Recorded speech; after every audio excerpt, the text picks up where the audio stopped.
નજર કરીએ વિરમગામ ગુજરાત સહિત દેશ દુનિયાના સમાચાર સીએમએમ ટોપ ન્યૂઝ પર।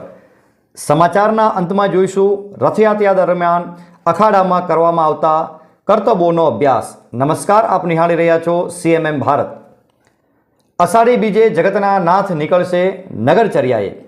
રવિવારે વિરમગામના ઐતિહાસિક શ્રી રામ મહેલ મંદિરના પ્રાંગણમાંથી અષાઢી બીજના પાવન દિવસે 42મી ભવ્ય રથયાત્રા નીકળશે। ભગવાન શ્રી જગન્નાથજી, ભાઈ શ્રી બલભદ્રજી અને બહેન શ્રી સુભદ્રાજીની રથયાત્રા પૂર્વે અભિષેક પૂજા આરતી કરવામાં આવશે। અષાઢી બીજે ભગવાન સ્વયં રથમાં બિરાજમાન થઈને સવારે 8:30 કલાકથી ભક્તોને દર્શન આપવા રાજમાર્ગો પર વિચરણ કરી સાંજે નિજ મંદિર પરત ફરશે। બપોરે 12:39 કલાકે ભગવાનનું મામેરું ભરવામાં આવશે અને ભક્તો ભોજન પ્રસાદ ગ્રહણ કરશે। રથયાત્રામાં સાધુ સંતો, મહંતો, રાજકીય આગેવાનો, વિવિધ અખાડાઓ, ભજન મંડળીઓ સહિત મોટી સંખ્યામાં ભક્તો જોડાશે। શ્રી રામ મહેલ મંદિરના મહંત શ્રી રામકુમારદાસ બાપુ દ્વારા સૌને રથયાત્રામાં જોડાવા માટે ભાવભીનું નિમંત્રણ પાઠવવામાં આવે છે। સ્થાનિક વહીવટી તંત્ર અને પોલીસ દ્વારા ચુસ્ત પોલીસ બંદોબસ્ત ગોઠવવામાં આવશે। રથયાત્રા દરમિયાન કોઈ પણ અનિચ્છનીય બનાવ ન બને તેના માટે પોલીસ દ્વારા અત્યારથી જ તકેદારી રાખવામાં આવી રહી છે। આજે વિરમગામ ક્રિકેટ બોક્સમાં વિરમગામ ટાઉન પોલીસ દ્વારા શ્રી ભગવાન જગન્નાથજી રથયાત્રા 2024 અંતર્ગત કોમી એકતા ક્રિકેટ ટુર્નામેન્ટનું આયોજન કરવામાં આવ્યું હતું, જેમાં પોલીસ, રાજકીય વહીવટીતંત્ર, વકીલ, હિન્દુ અને મુસ્લિમ સમાજના મુખ્ય આગેવાનોની ટીમોએ ભાગ લીધો હતો। ધારાસભ્ય હાર્દિક પટેલે વિજેતા ટીમના ખેલાડીઓને ઇનામ વિતરણ કરીને અભિનંદન પાઠવ્યા હતા।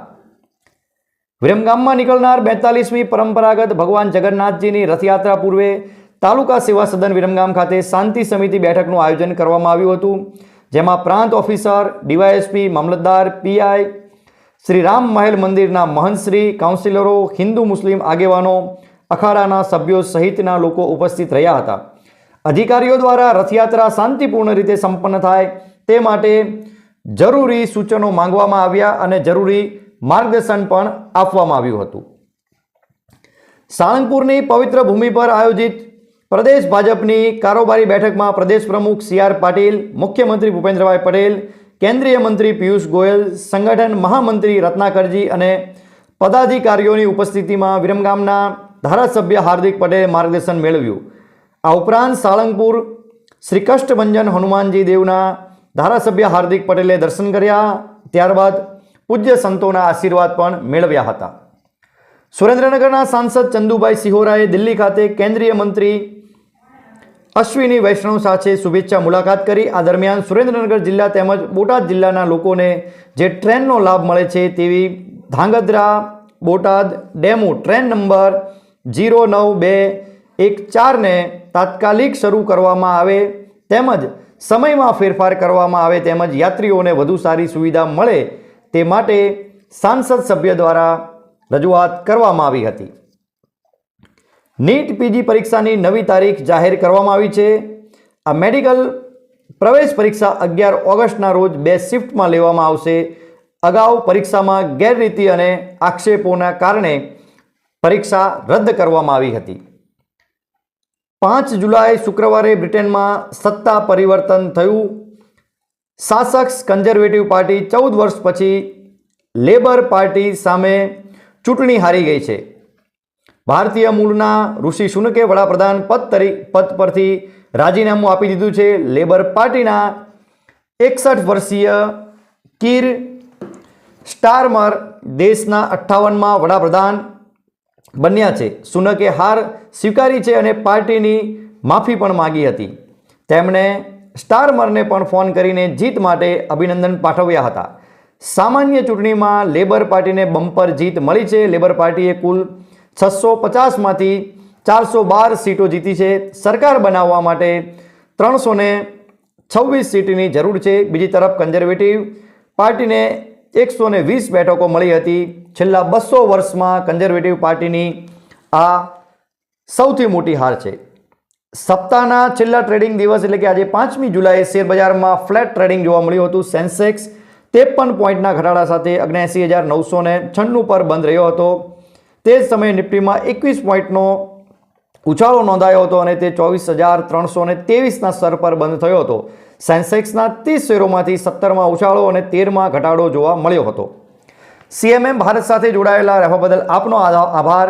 અને સમાચારના અંતમાં જોઈએ વિરમગામના વિવિધ અખાડાઓમાં કરવામાં આવતા કરતબોનો અભ્યાસને.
આમ આંકડા જોડો એટલે દેખાય.